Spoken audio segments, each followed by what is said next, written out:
In my last video, talking about the brakes on hydro-pneumatic Citroëns, I described how the system works by inflating a nitrile glove with my airline before losing the nitrile glove. Gone.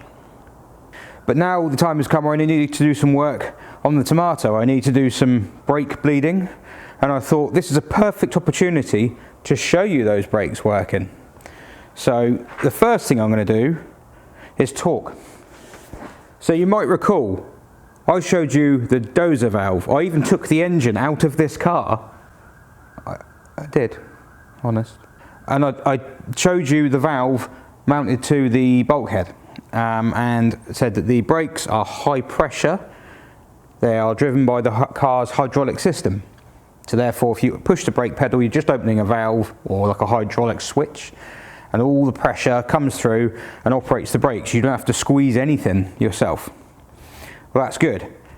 So why are there 4 lines on a brake dozer valve? Because you would assume there should be 3. You should have one feed going to the front brakes, another feed going to the back brakes, and then a feed in from the high pressure circuit. But yet there are 4. So are there 2 feeds in? You could say, oh, is it a high pressure system? There's 2 separate feeds. It's a safety thing in case one of them fails. Well, okay, fine, but they're both coming from the same high pressure system. So why would they do that? Well, the rear brakes come from the rear suspension. Yes, the pipes go from the engine to the rear suspension, do suspension-y stuff, then go back to the dozer valve, and then go from the dozer valve to the rear brakes. So it's going like that. Yeah, that's it. The reason it comes from the rear suspension is fiendishly clever, and I can demonstrate this with the tomato. You see, you've all seen the trick of when you open your boot. No, you've all seen the trick when the engine is running and you sit on a hydro-pneumatic Citroën and it lifts you back up again. In fact, I'll do it now. I'll show you. Because the tomato works now. No, it doesn't. Because the tomato works now. Now you've got the battery connected.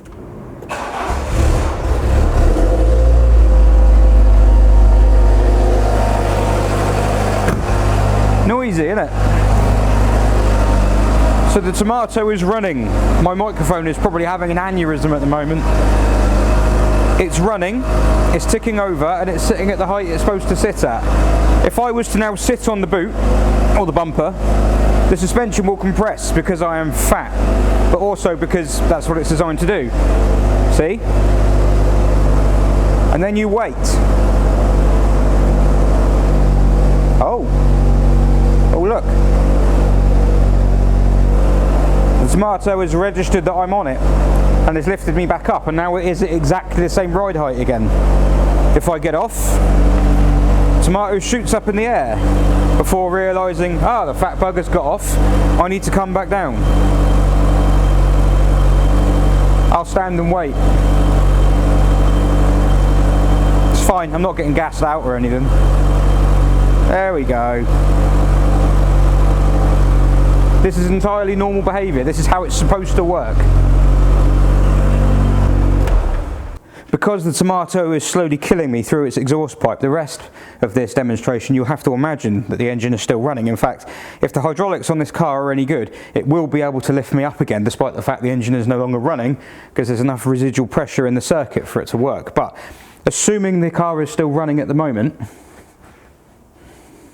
what's this got to do with the brakes? This is a sphere. This is my own personal sphere. This is the one I cuddle up to at night. And basically, in this sphere is a rubber diaphragm. And on this side of the rubber diaphragm is oil, LHM. And on this side is compressed nitrogen.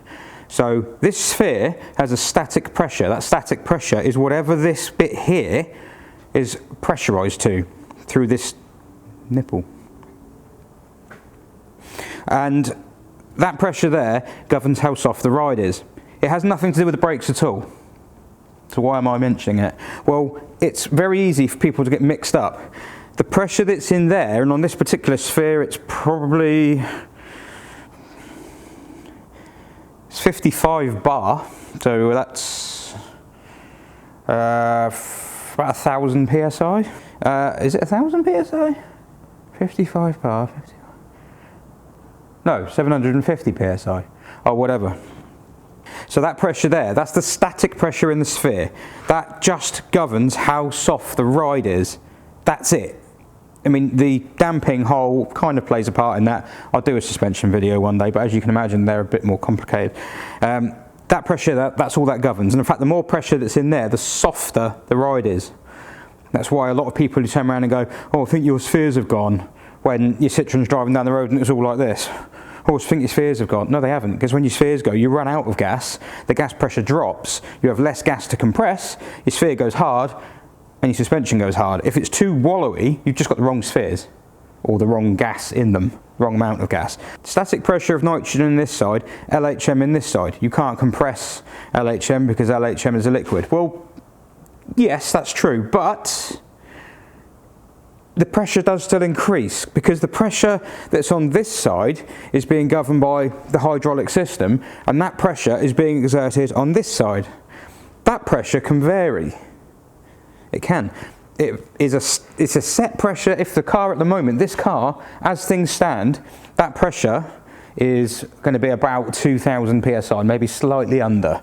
Say for argument's sake it's about 2,000, it varies from car to car, from model to model. But although this fluid cannot be compressed, as in made smaller, if you try to compress it, the pressure will increase. And at the moment, it's being compressed to a point that it's about 2,000 psi, and it's acting on the compressed nitrogen in these spheres, and that's giving you a springy rate. If I was to do this and sit on it again, and imagine that the engine is running. I mean, the principle is actually the same even if the engine isn't running, but just imagine it's running. What do you think happens? Let's try it. If, you know, JM will be watching this, if he is watching it, hello JM, and he'll be going, please go back up, because if it comes back up, it's got a good system. Oh, I've sat on the microphone. Right.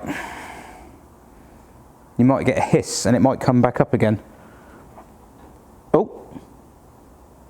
It's going, you see it? That's not bad, is it?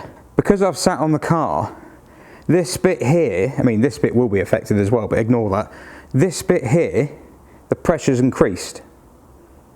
Because it was already at, say, 2,000, because I've sat on it and squeezed it all a bit and forced the suspension down, compressed this bit, and forced some fluid out of the cylinders, that's opened height corrector valves. The height corrector has allowed pressure back into the back axle to fill the cylinders back up again, and in doing so has raised the car, which is what it's meant to do. But as a direct result of that, the pressure in this section and in the rest of the circuit at the back has increased, because it's lifted me up. And that's important. Why is that important? It's important because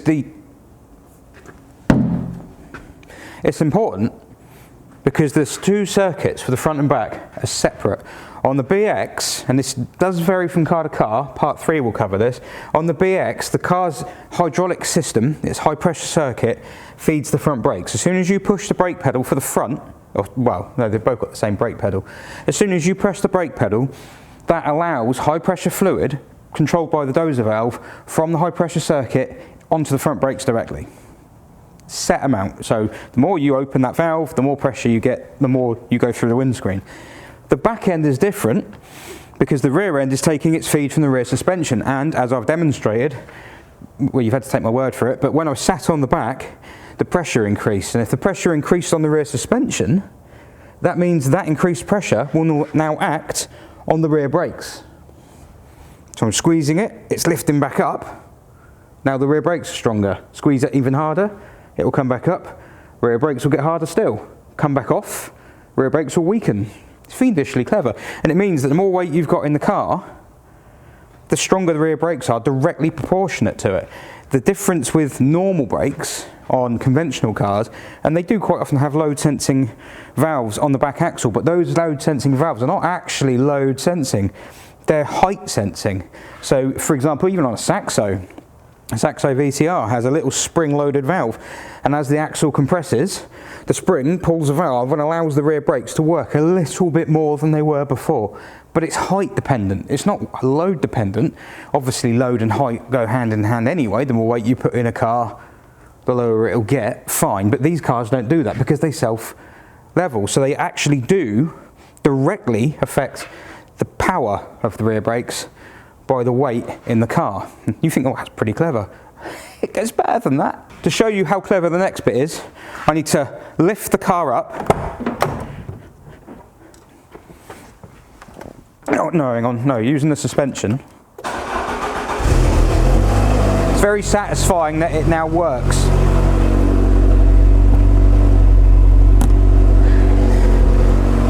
Now I've put the car into maximum height mode, maintenance mode, and as you can see, it'll go up. Tomato is getting it up absolutely fine. Lucky Tomato.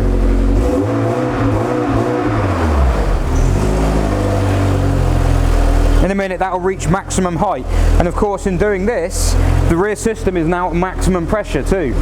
So if I'm going to bleed the brakes, this is when I do it. I do not jack the car up and then put the suspension on high, because it won't go on high. It has to have weight on it. That's the mistake a lot of people make. Tomato has got it up. Now I just need to remove all the wheels, which I shall do very quickly, and then I'll show you the next really clever bit about the brakes before I show you the brakes actually working. Hang around, because it will honestly be exciting.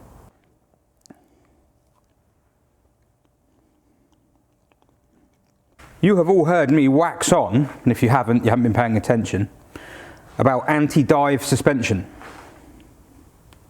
I don't know why I have a ruler in my hand, but yeah, anti-dive suspension is one of the best things about a BX. Lots of hydro-pneumatic Citroëns have anti-dive suspension, though it varies in its effectiveness from car to car. For example, the Xantia,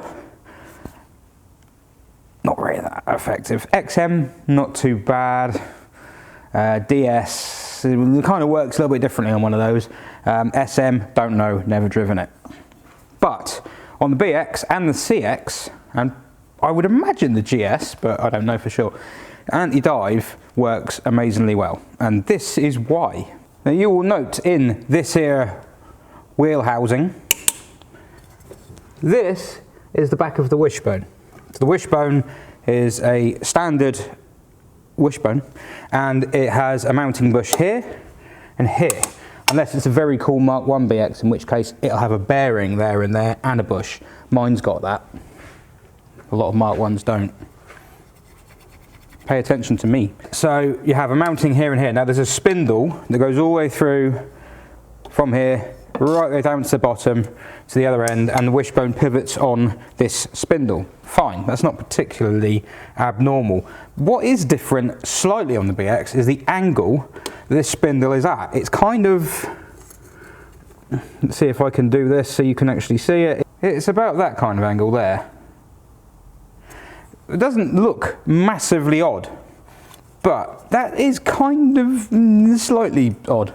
Lots of cars do have wishbones that are angled there, because that helps with anti-dive or anti-pitch cars. When you put your foot down and the front lifts up, and generally on most cars the lower the back of that, the less they tend to pitch when you accelerate.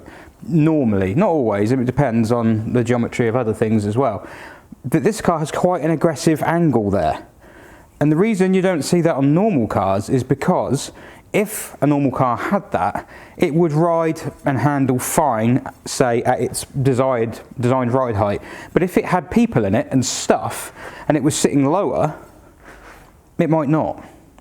Or if you had your 1.6L, I mean, because I'm talking like 80s here, aren't I? I can't think of modern. What would a modern 1.6L be? A 1 litre pure. So you've got your 1.6L, and the ride height of the 1.6L, say, is 60 mil, for argument's sake. It would be a lot more than that, thinking about it. It's 160 mil. And you have another model, a hot model, which is 140 mil. The car's designed to sit lower. What if that geometry is no good for it? They have to come up with something that has like a one size fits all, a compromise, which means you'll never be able to get a perfect car with normal road springs. I mean, Peugeot get about as close as you can with things like the 306, but yeah, you'll never be able to get it absolutely spot on, unless you can guarantee that the ride height and the spring rate and the damping will not change regardless of the weight of the car at all. That's where these come in. So you can have this geometry here which prevents the front of the car from diving under braking. So that's why the BX is good at that. It's because it can be good at that, because it's always going to be at the same height. On the back suspension, things are kind of along the same vein, but this is where it gets more clever. You see, there's your pivot point there. There's a bearing in there. This is the arm, bearing in here, and it pivots. So it's kind of, if I look at the center point of the wheel hub and the bolt, it's about that angle at the moment. Now, of course, this is on high suspension. The angle we were looking at on the front doesn't change because that's not the part of the wishbone that moves, but in this case it is. That's where the difference is. So at the moment it's like that, but if it was at normal ride height, for example, it would probably be more like that, and if it was sat on low it would be like that, but it doesn't drive like that, so it doesn't matter. So that's your normal ride height, say, roughly like that. This is really, really, really important. The reason this is really, really important, and on a car, say a Saxo or something like that, something with Peugeot, Citroën's rear torsion bar and trailing arm layout, they're normally at this kind of angle when they're on the ground, or maybe about there. But on the BX, they're almost flat. If you did that on a Saxo with standard springing and everything like that, it would be all over the place because it needs that kind of, it needs the angle to work against. If it goes past that point, the suspension becomes weaker. Only with this car it doesn't, because it's all fixed, because it's governed. And this is where it gets very clever, because the suspension geometry, the arm, is in a vulnerable position when it's like that, to be affected by bumps and braking and accelerating and everything like that. But because it has suspension that handles it and deals with it and keeps it all together, it can be like that. And because it can be like that, when you hit the brakes at the back here, the geometry of the suspension actually pulls the back of the car down. It does that because it's gone past that kind of center point. And because it pulls it down, it stops the back of the car lifting up in the air, so you don't dive. The front of the car stays flat because it's got the trick geometry at the front, and the back doesn't go right up in the air like a normal car does, because if anything it tries to pull down.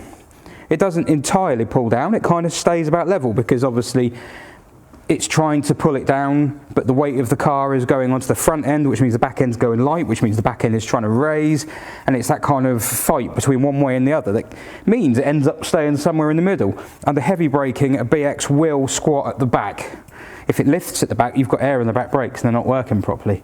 But it will squat under braking. Here comes a very, very, very clever part. Because it's squatting under braking, like this, trying to, even if it doesn't actually squat, the weight is, it's trying to do it because the geometry of the car is having it pull itself down.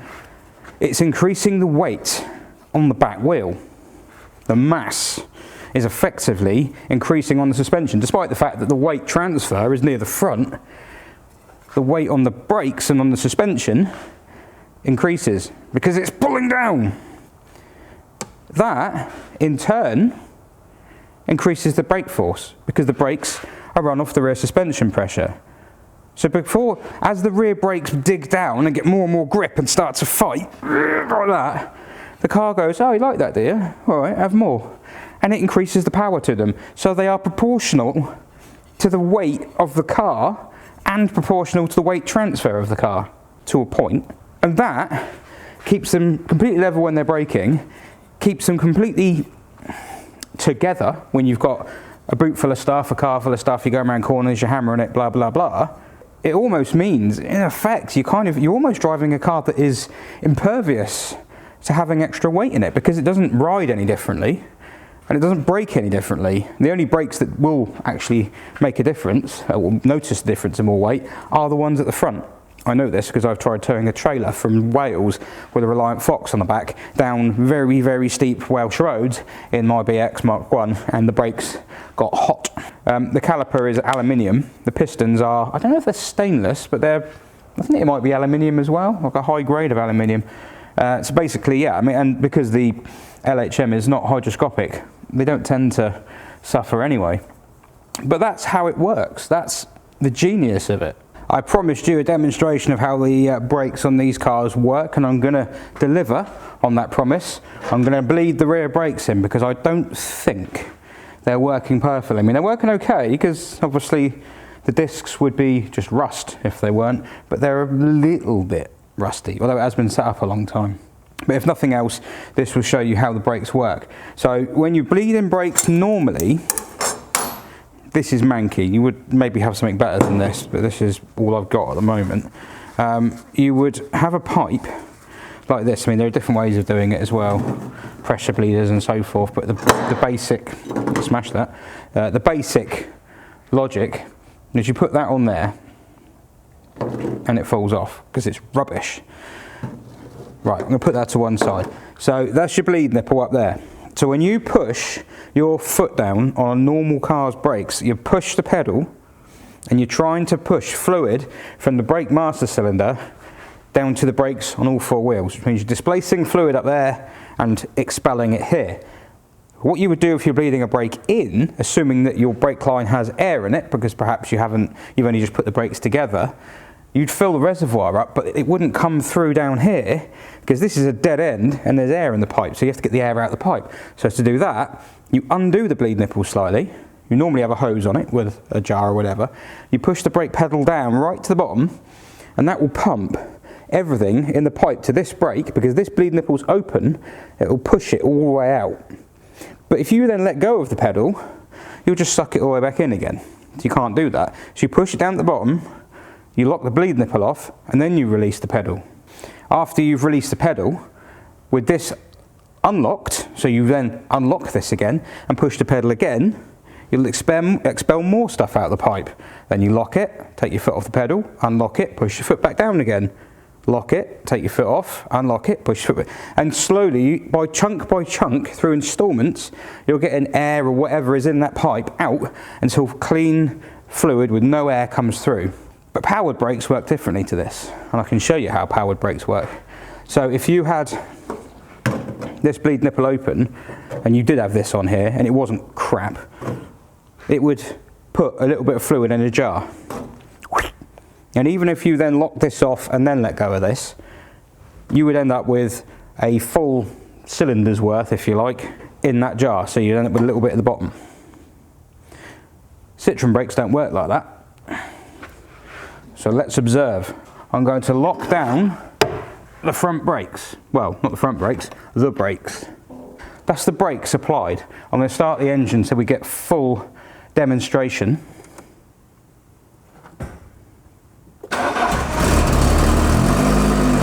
So at the moment, the brakes are applied.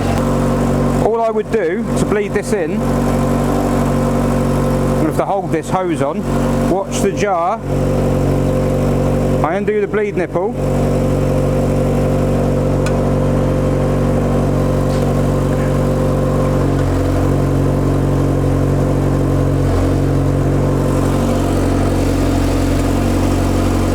and there you go. And what come out of that originally was horrible, so I definitely don't think they've been bled properly. And then lock it off again. That's it. So when I bleat on and on and on about these cars, well, that's one of the reasons why. They're engineering. Everyone goes, all engineering. Oh, German engineering. Well, Japanese cars are the best and everything. Well, yeah, they've all got their strengths and things, but engineering, that is engineering. That's clever. That angle there, roughly, when it's running, that means that as you brake, the car doesn't do this. The nose doesn't dive. It just kind of goes like that. And the front barely flinches, and it's really weird. And the other thing with this is, because the suspension is constant, as you're braking and the car isn't diving at the front, it's staying completely level, when you go over a bump while you're braking hard, you'd expect it to be rock solid. And you know, because it's gone solid, it's not diving. No, because it's just geometry. So it still has full range of compliant suspension. It's witchcraft. But if you think that's clever, wait until you see how a DS works. I mean, you will have to wait, because I'm not going to do it now, because I need to work on this. Honestly, it takes more time setting the car up Takes more, oh, it's going everywhere. Siphoning, damn it. Yeah, it takes more time to set the car up than to actually bleed it. And if you want to bleed it in properly, the easiest way to do it is to run a very long bit of hose, of which I do have one, back to the reservoir at the front, and then just leave it running for 5 minutes or something like that. It burps itself. And that's as simple as it is, really. The front works regardless whether it's high or low or whatever, but the back on a BX has to be pressurised, and that's the same for an XM, it's the same for a Xantia, it's the same for some ID models. We'll get onto them later on. So yeah, that's how that works. Just a quick little side note, when I did the brakes on this side, I didn't actually say anything, but I did notice that what was coming out into this jar was very frothy, foamy, almost like limeade. And thought, oh, okay, maybe that's just where it splashed down and, you know, hit the bottom and whatnot, because it's under quite a bit of force. Done the other side, exactly the same. And it did it when it was already submerged in the fluid. And then it twigged. Some of you will be subscribed as to number 27. And when Jack did the work on this car, one of the last things he did before he sold it was to bring it down here, and we diagnosed some dodgy spheres. He basically bought a new set of spheres for it. The back end, he said, this doesn't feel right, and he brought it down here, and sure enough, one of them was rock hard. It had ruptured, lost all its gas because it was a rubbish brand, basically. But some of that gas probably went into the suspension, and the suspension on these is self-bleeding. The suspension also powers the rear brakes. The rear brakes are not self-bleeding, they're a dead end. So if any gas got sent up there and couldn't get out, it would give you spongy brakes. Well, not spongy brakes, but wooden brakes, which is what this had. So I reckon we've just solved the brake problem without even driving it. I reckon that's probably what that was. It must have lost a lot of gas, that sphere. So that's all out now. It's just coming through nice clean fluid. That's it. You can go now.